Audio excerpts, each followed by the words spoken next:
Baik, assalamualaikum warahmatullahi wabarakatuh.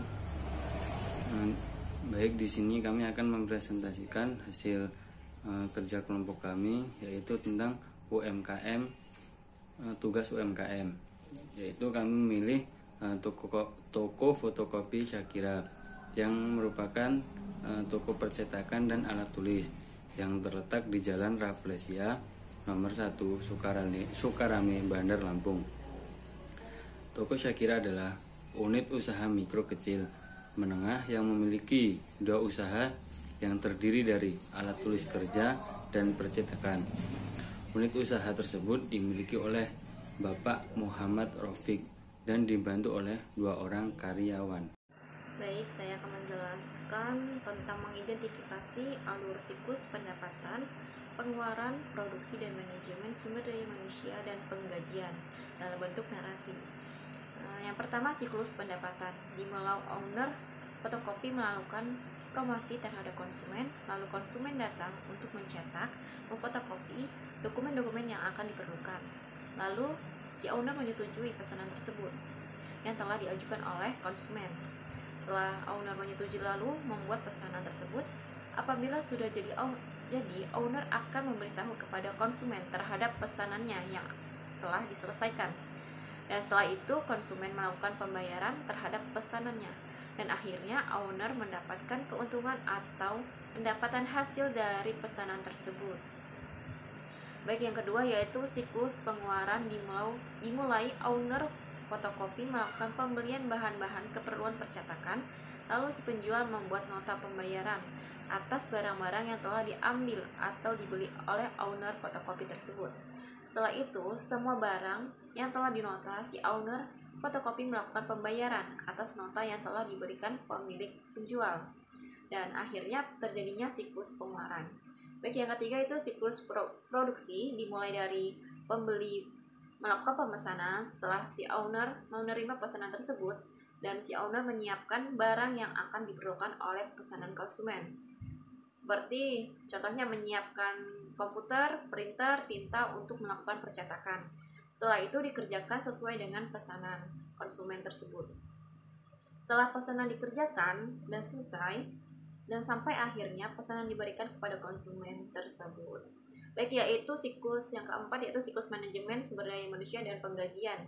Yaitu yang pertama dimulai dari si owner melakukan persebaran brosur mengenai pencarian karyawan untuk bekerja sama dengan usahanya. Lalu setelah itu si owner mendapatkan beberapa calon karyawan yang mau bekerja sama dengan usahanya. Untuk menseleksi calon karyawan tersebut dengan cara sesi wawancara dan sesi lain-lain. Setelah itu calon karyawannya sudah bisa bekerja keesokan harinya. Setelah berjalan sebulan, si owner dapat melakukan penggajian terhadap karyawan-karyawannya. Baik, saya akan melanjutkan materi tentang flowchart, yaitu yang pertama ada siklus produksi. Yang pertama, membuat rekap barang serta peralatan yang akan digunakan, lalu mendata barang dan peralatan tersebut, lalu menyiapkan peralatan dan barang dagangan, dilanjutkan proses pembukaan toko dan toko siap produksi. Kemudian yang kedua ada siklus pendapatan. Yang pertama, toko menerima entry pesanan, setelah itu memproses pesanan tersebut, lalu kemudian mengirim pemesanan, setelah itu menunggu pembayaran dan mencatat penerimaan kas tersebut. Yang ketiga ada siklus manajemen sumber daya manusia atau SDM. Setelah pembuatan toko, owner mencari karyawan dengan cara mengkualifikasi berkas sesuai persyaratan dan menyeleksi karyawan tersebut. Setelah lulus, karyawan dapat mulai bekerja di toko tersebut. Kemudian yang keempat ada siklus penggajian. Owner membuat rekap data gaji karyawan lalu membayarkannya. Dan yang terakhir ada siklus pengeluaran, yaitu pemesanan bahan baku. Setelah memesan, lalu toko menerima barang serta jasa dari pemasok, lalu memproses faktur pengeluaran kas dan selesai. Itu tadi siklus-siklus yang ada di flowchart UMKM fotokopi Syakira. Baik, saya akan melanjutkan materi yang ketiga yaitu mengidentifikasi pengendalian internal dan kelemahan siklus pendapatan, pengeluaran, produksi, dan manajemen sumber daya manusia dan penggajian. Berdasarkan hasil identifikasi, berikan solusi atau saran atas kelemahan tersebut dalam bentuk narasi. Oke, yang pertama yaitu siklus pendapatan dan pengeluaran. Jadi, dari hasil dari wawancara kami terhadap UMKM Shakira Fotokopi dapat dikatakan bahwa siklus pendapatan yang dijalani oleh UMKM tersebut sudah cukup baik karena pendapatan yang didapat berjalan lancar dalam setiap harinya dan selalu mendapatkan keuntungan bagi owner untuk menggaji karyawan yang telah bekerja dengannya. Sedangkan terkait siklus pengeluarannya yang dikeluarkan oleh owner untuk membeli barang yang diperlukan dalam usahanya sudah seimbang dengan pendapatan yang didapat oleh owner dalam usahanya. Baik, yang kedua yaitu siklus produksi. Mengenai hasil dari wawancara kami kepada owner UMKM Shakira Fotokopi, dapat dikatakan seluruh siklus produksi di UMKM pada Shakira Fotokopi berjalan cukup baik sesuai dengan harapan owner. Dari proses produksi, contohnya seperti menyiapkan toko yang akan digunakan untuk usahanya, lalu menyiapkan barang-barang yang diperlukan dalam usahanya, yaitu fotokopi, dan membuat produksi karyawan lebih berurutan atau efisien. Yang ketiga yaitu siklus manajemen sumber daya manusia dan penggajian. Setelah kami mewawancarai si owner Shakira Fotokopi mengenai siklus manajemen sumber daya manusia dan penggajian, dikatakan oleh owner semua berjalan cukup baik sesuai harapan dan tidak ditemukan kelemahannya.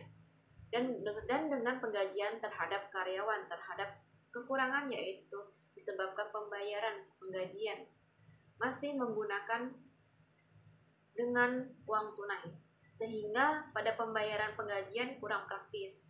Solusi atau saran atau kelemahan tersebut yaitu pembayaran gaji bisa menggunakan handphone untuk dapat mentransfer melalui rekening bank sehingga lebih praktis agar si owner tidak perlu mengambil uang tunai ke bank untuk memberikan gaji kepada karyawan-karyawannya.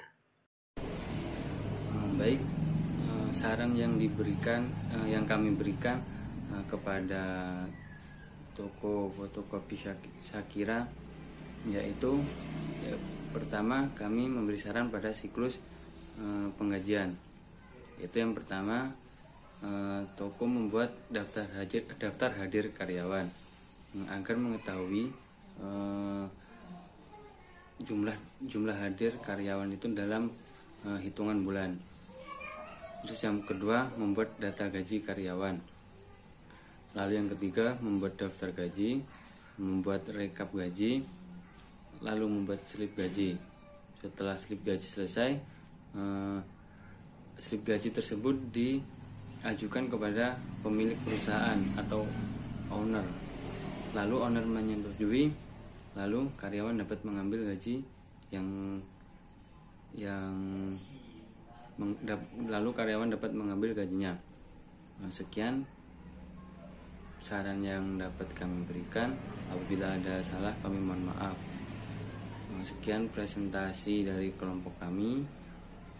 Kami akhiri. Wassalamualaikum warahmatullahi wabarakatuh.